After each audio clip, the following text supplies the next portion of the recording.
All right, guys, so here we have new ways private prisons are making billions. This is really something. This is a video that needs to be shared far and wide because it really highlights just the worst perverse incentive structure you've ever seen in your life, and it's ongoing right now in front of our noses. So let's take a look. My kid's not here! He's dead! Because of him! He ruined my fucking life! In 2011, a judge in Pennsylvania was put on trial. We turn now to the latest news in the so-called Kids for Cash scandal in Pennsylvania, in which judges took Kids for Cash scandal. money in exchange for sending thousands of juvenile offenders to for-profit youth jails. Judge Ciavarella was charged with taking millions of dollars in kickbacks for sending children away for crimes as minor as mocking a teacher online. He said, well... This is what happens when you have private prisons. There is now an incentive to profit off of locking people up. And a judge was getting paid by the private prison industry to lock people up over nothing. Mocking a teacher? Astonishing. Astonishing. This was a big scandal a little while ago. I'm coming down to her arrest her for making a MySpace page about her vice principal. The scandal was one of many plaguing an industry that has often sought profit over justice. Many who served in private prisons say officials had incentives to keep prisoners there rather than rehabilitating them. Today, the U.S. imprisons more people, both per capita and in terms of number of people incarcerated, than any other country in the world. African Americans are being incarcerated at nearly 5 times the rate of white Americans. We have more African Americans in this country under criminal supervision right now than all of the slaves in 1850. Look how much taller Cory Booker is compared to Rand Paul. That's amazing.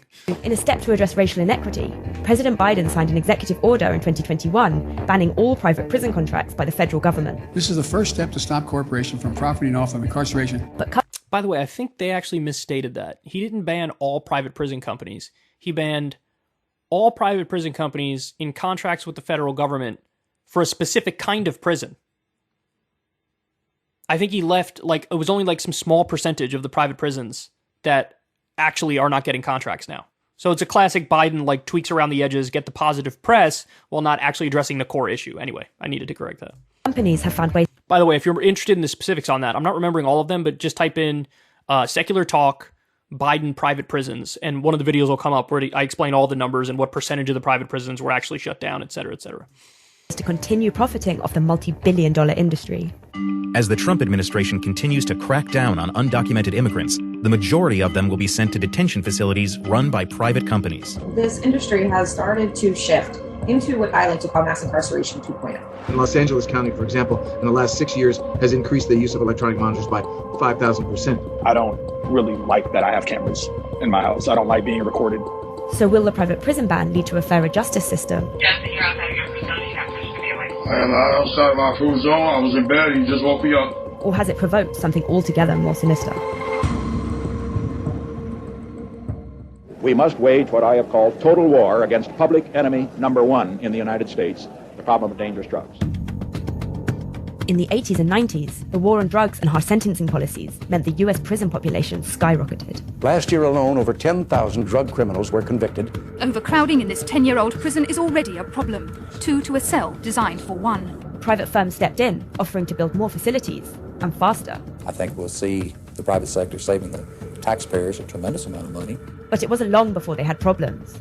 New questions are being raised tonight about the wisdom of turning public prisons over to private operators. It became apparent that, in many cases, profits were prioritized over the care of those housed inside. Private prisons raise a lot of the same issues that are raised in publicly run facilities. However, these issues are often exacerbated. Wow.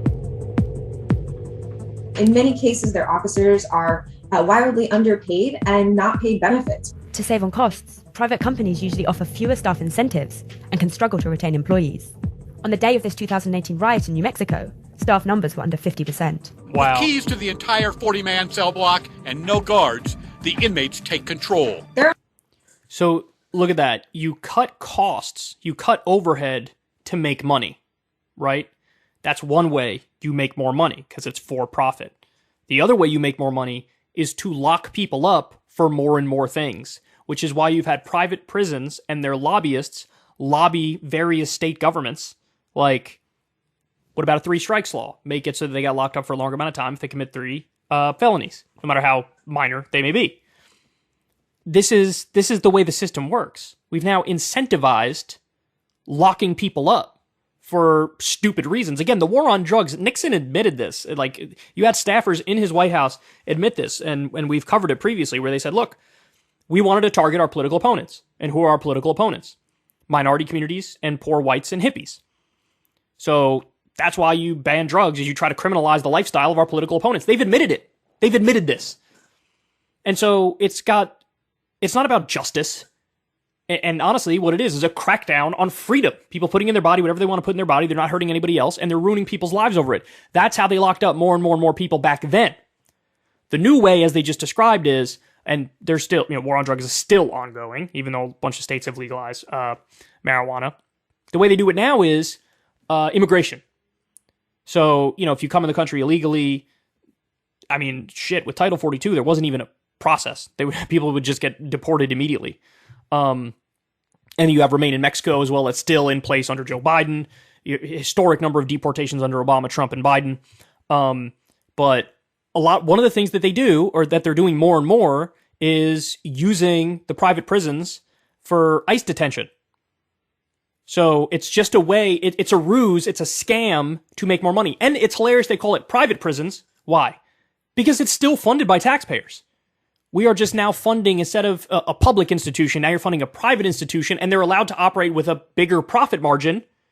They're allowed to, just a profit margin, because public prisons don't have a profit margin. They're allowed to operate with a profit margin, and like they're describing, what do? You cut back on staff, you cut back on overhead costs to make more money, and you try to find new innovative ways to lock people up and lock them up for longer amounts of time, because the more butts you're in beds, the more money you make. There are only two ways to make money. One is to increase your revenues, and one is to decrease your expenses. And in the case of private prisons, increasing revenues means more bodies behind bars, and decreasing expenses means lower care and quality of care for those people who are in your custody. When Joe Biden became president in 2020, many prison reform advocates were hopeful. The dream of justice for all will be deferred no longer. Biden promised criminal justice reform, and his directive 6 days in seemed a step in the right direction. He says he's pulling America out of the private prison business. It's a break with what the Trump administration had done. However, for decades, the private prison industry has been finding other ways to fill empty beds.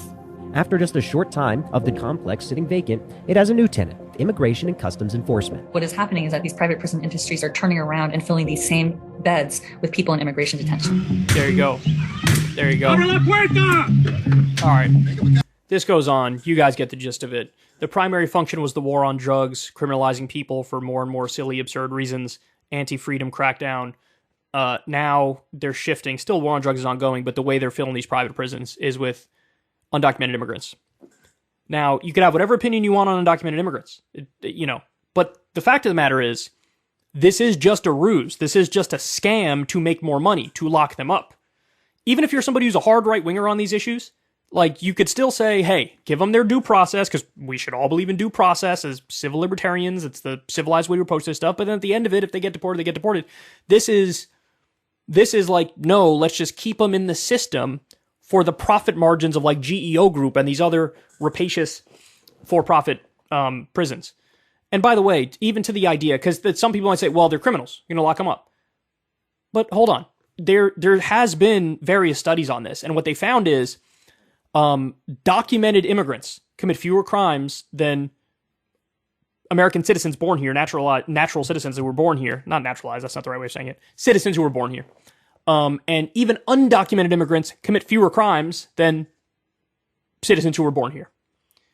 So, documented and undocumented, lower crime rate. Now, they might say, well, just being undocumented in the first place is illegal. Yeah, but so is jaywalking. Is that something where you should be put behind bars for years as a result of it? Of course not. Of course not. There are differing degrees of crime that we're talking about here. And if somebody comes here because there's a miserable situation back in their home country, whatever the facts of the matter may be, might be economic degradation and desperation, might be the drug war, no opportunity for the family, whatever, all these different things. Well, wouldn't you want to make a better life for your family? And a lot of these people come here and they got one thing on their mind. Work hard, make money, support my family. And so should we really criminalize that? Should we lock people up in private prisons for money as a result of that? Absolutely not. Absolutely not. And so that's what you're seeing here. The new way they're making billions, and it's absolutely disgusting. Ever since Adpocalypse, when YouTube defunded all independent news and politics overnight, we haven't trusted them. We know they can pull the rug out from underneath us at any time. If you enjoy this content, please consider tipping $1 or $2 per month on the Secular Talk Patreon. Link in the video description box below. Thanks for your support.